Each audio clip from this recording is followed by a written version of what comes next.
whatever sabotage there is, that we step out and ensure that we go out on the date that is set for voting and cast our votes.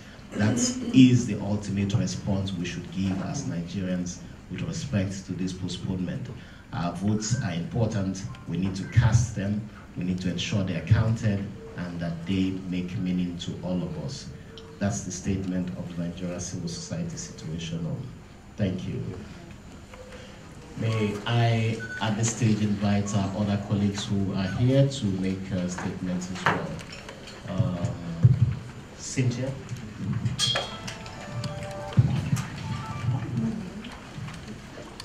Thank you.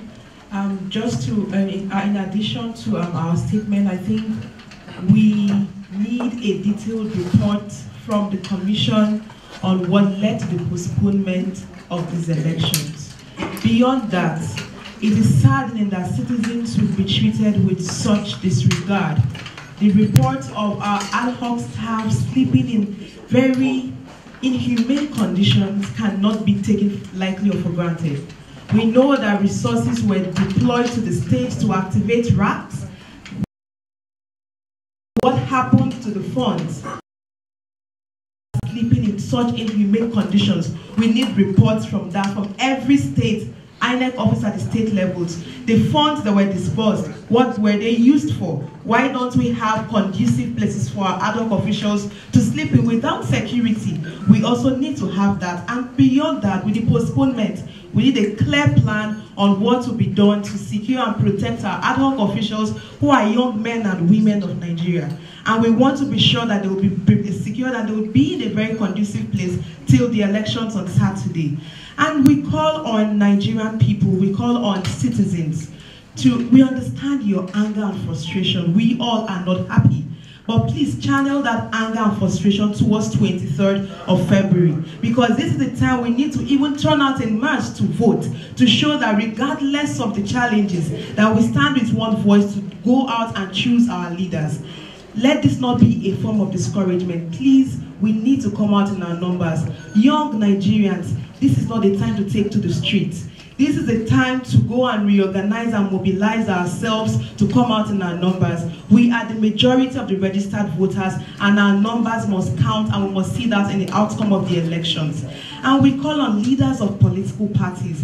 Please, we understand the anger and frustration, but please, we also need to talk to our supporters to maintain the peace as we work together for successful and peaceful elections. But Nigerian citizens deserve better. We need the Commission to speak to us, and we need to see people who are responsible. We need to see people called to order. We need to see people prosecuted for this disregard, and we also need to see a report on what the Commission is doing to ensure that on Saturday 23rd, that the elections would hold, voters would vote, and we would have a successful and credible process.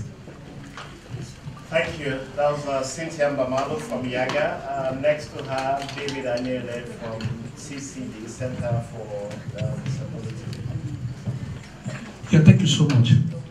As we have already expressed, we are also asking Inec to showcase to Nigerians their work plan between now and Friday that will give the courage and reinforce the belief that they are ready to conduct a credible, free, and fair election. Beyond that also, we are also calling on all persons with disabilities in Nigeria to be courageous, because we are at a time there is advent of discrimination against persons with disability Prohibition Act that already mobilized them to go out to exercise their franchise. But today, they are being challenged. Let them mobilize, let them be strong, let them be courageous, let their family members release them for them to go out and vote in mass. Thank you. Thank you, David. May I invite Yemi Adamolekun from Enough is Enough, KIE. Thank you. Just to reiterate 3 points really that are very important. One, that someone must take responsibility. There's a logistics and operations team within the Commission, subcommittee within the Commission. There must be a clear what went wrong and what is being done to ensure that it doesn't repeat itself, and who is responsible that must take responsibility, and what is the plan. Secondly, to reiterate Cynthia's point around voting, this is not the time to be discouraged. Nigerians have looked forward from challenges with registration. Election, people were looking forward to vote. That really encouraging Nigerians, instead of protest voting by staying at home because you're tired, but protest voting by really coming out and not be discouraged to defend your vote. Lastly, political parties will now continue campaigning. There's already been a lot of back and forth on who's responsible. It serves no purpose and doesn't do the country nor the process any good. What all of us want is just accountability. So blaming one another doesn't help that process. But as they continue with their campaigning, INEC also needs to look at from the citizen perspective. There were challenges with PVC collection. A lot of people felt disenfranchised in the process and they could not pick up their PVCs to vote. Now that there's another week extended to it, would INEC open that process to allow more citizens to vote if that is possible in this reconfigured dates? Thank you. Thank you. I'd like to invite the chairman of the board of Clean Foundation, Professor Lebika. Thank you. To underscore again the point in the situation room statement about security of material that are already at the local government and various locations, I think this is very important that INEC take this very seriously because that can lead to a number of challenges. We already have offices burnt even where they are secured at the state level, not to talk about the local level, world levels. The security possible from now in order to secure this material, they are going to be used. I want to draw the attention security agencies to ensure provision for the NYC and the security agencies, because this is going to be additional number of days in the field which are not planned for and they cannot be taken for granted. We recognize that if they are not properly taken care, the security provider may actually become the security threat. And so it's important that we take this area very seriously and ensure that we work together. Of course, we also ask citizens to continue to take their security into mind by not engaging in any act of violence, not confront one another. This is not citizens' problem, it's an institutional problem. They should not blame one another, they should not take position to INEC. Plan how to attend to come out at the next election and do that as much as is necessary so that we can have a better election and not repeat what has become a culture of election making since 2011, where either on the day of election, when the election has already commenced or about to commence, we have people saying we are not ready.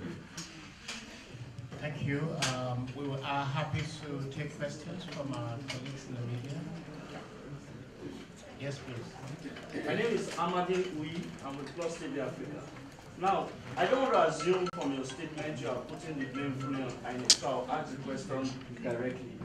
You have asked that people should take responsibility. Do you think INEC should take 100% responsibility for what has happened?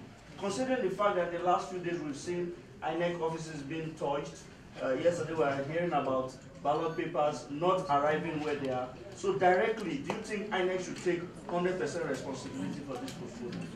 Is INEC, under the Constitution and under the law, has 100% responsibility for conducting elections.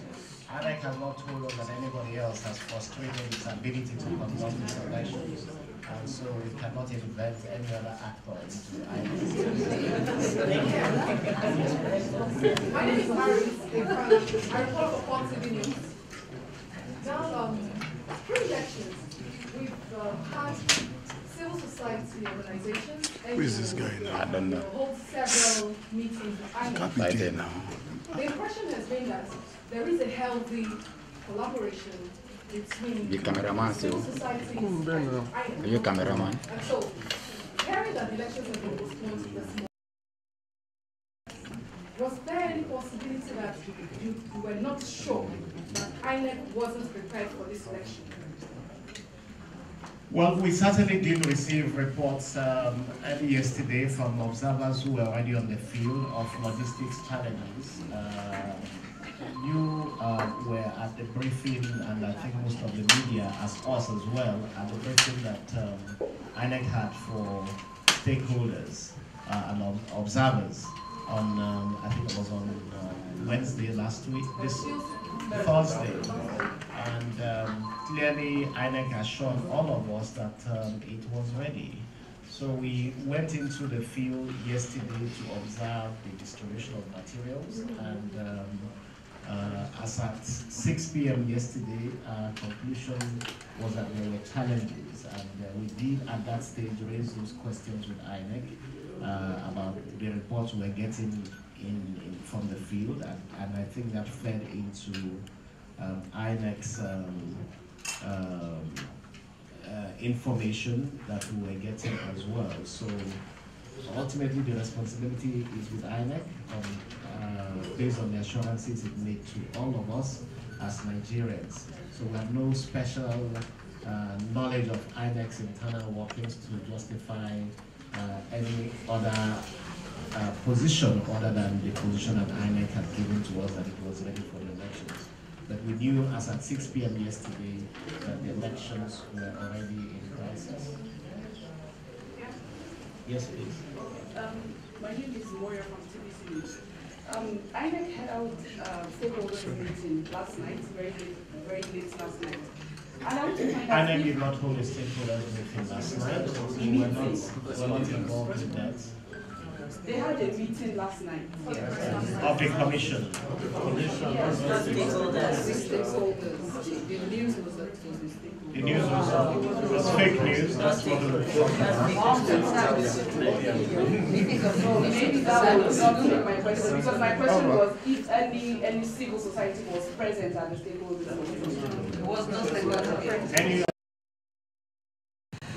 Okay, so we thank you all. We have made the statement which is written.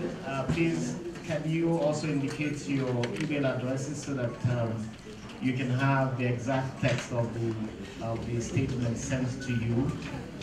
You may also keep up the hard copies if you want to. But in addition, our colleagues from the different other groups who are here, Cynthia Ambamaru from Yaga, David Daniele from the Center for Citizens Center for Disabilities, Yemi Adamolek from the Office of our colleague Professor Lemika from the Clean Foundation have all spoken to some of these issues, and my sense is the position of civil society clearly spelled out. Thank you, ladies and gentlemen.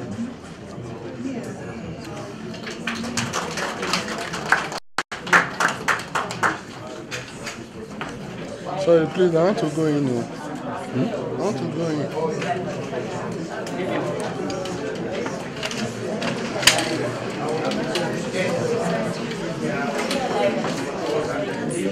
Sorry,